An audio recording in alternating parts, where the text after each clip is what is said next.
Саламатсыздар ма балалар? Бүгінгі сабағымыз қазақ тілі 3 сыныпқа арналады. Сабағымды көруден алдын менің каналыма тіркеліп, лайк басып, комментарий жазуды ұмытпаңыздар. Бүгінгі сабағымыз 103 сабақ. 2 таңбалы санды 1 таңбалы санға жазбаша көбейту. Қазақ хандығы Қасым хан 16 ғасырдағы қазақ хандығының негізін қалаушылардың бірі. Ол Жәнібек ханның баласы.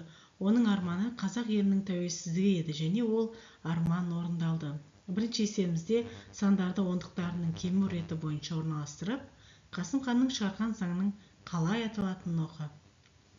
Мысалы, ең үлкен сан бұл жерде 264, одан кему ретімен 119, одан кейінгі сан 95, соңғы сан 48. Бұл деген сөз Қасым ханның қасқа жолы деген сөз шығады екен, заңының аты. Келесі есебіміз екінші есеп. Есептеуді баған түрінде орында. Барлық есеп амалдарды баған түрінде есептейміз. Мысалы, бірінші есебіміз 31 көбейту 2. 1-ді 2 көбейтсек 2, 2-ге 3-ті көбейтсек 6. 62 болады екен. Екінші есебімізде дәл солай 13 көбейту 2.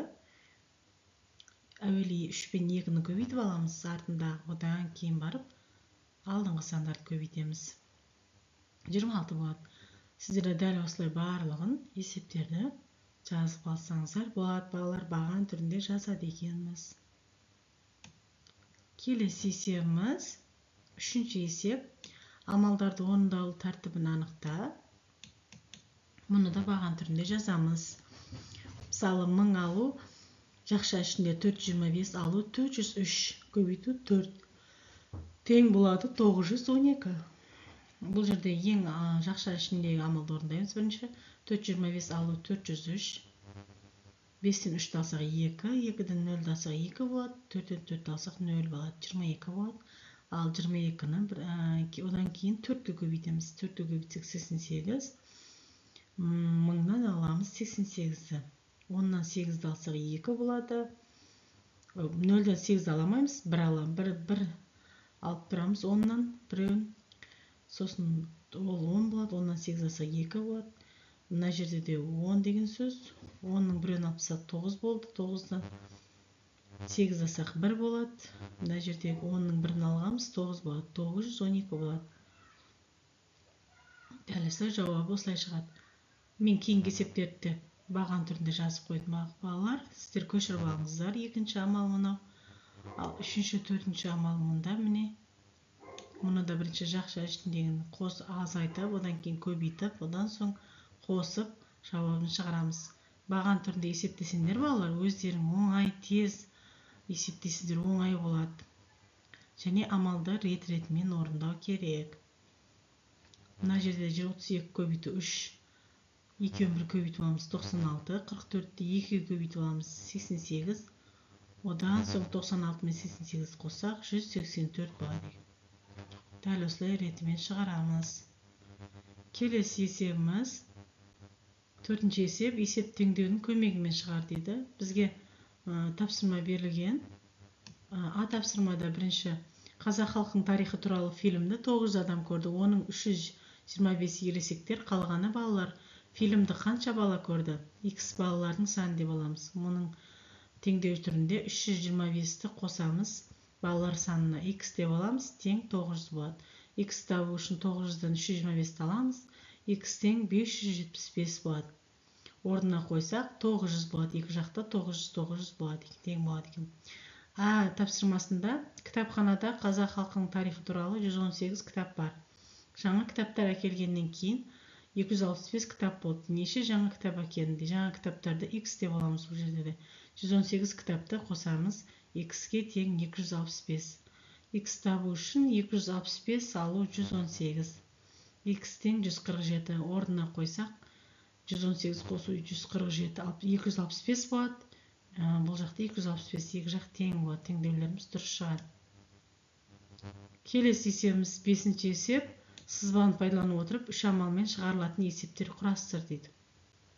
есептерінің бірін шығарып, құлын, табын, жылқы сөздерін пайдалану керек екен. Қасым ханның жылқыны ерекше жақсы көрген және білгір сыншы болған екен Қасым хан.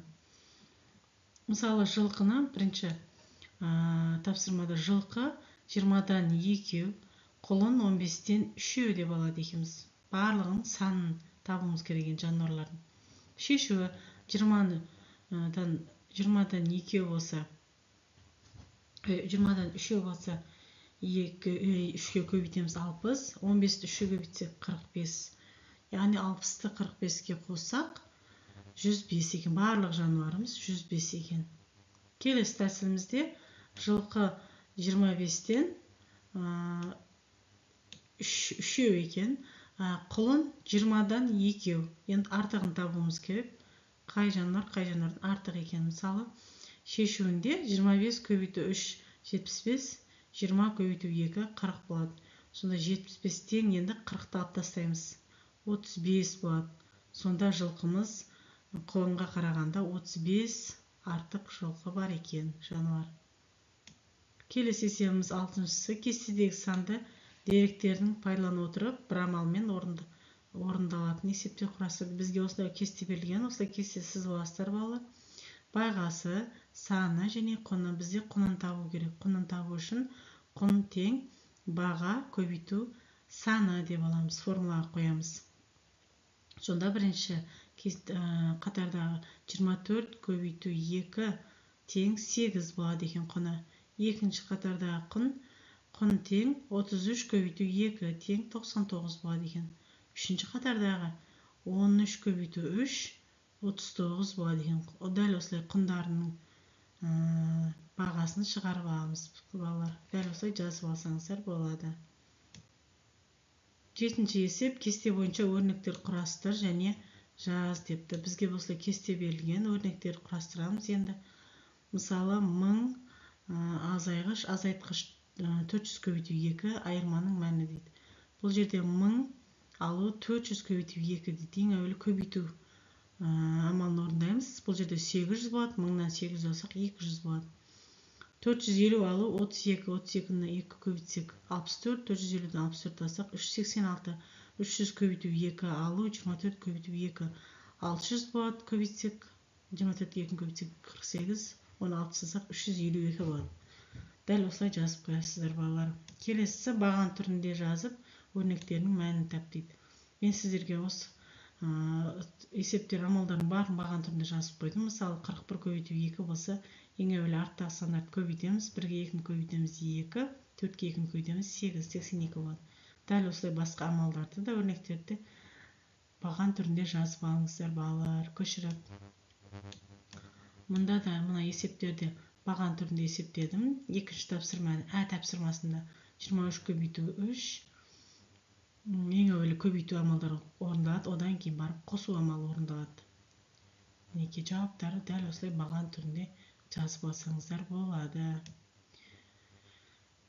Келесі есебіміз теңдіктер. 9-ші есеп. Теңдіктер тура болатындай барлық сандардың арасына амалдар таңбасын қой дейді. Жақшалар қоюға да болады дейді. Мысалы, бірінші амалымызда 1, 2, 3 берілген тең 5. 5 шығу керек. Ол үшін 1-ге 2-ні көбейтеміз. 2 болады, 2-ні 3-ке қосамыз 5 болады. Сонда дұрыс шығады екен.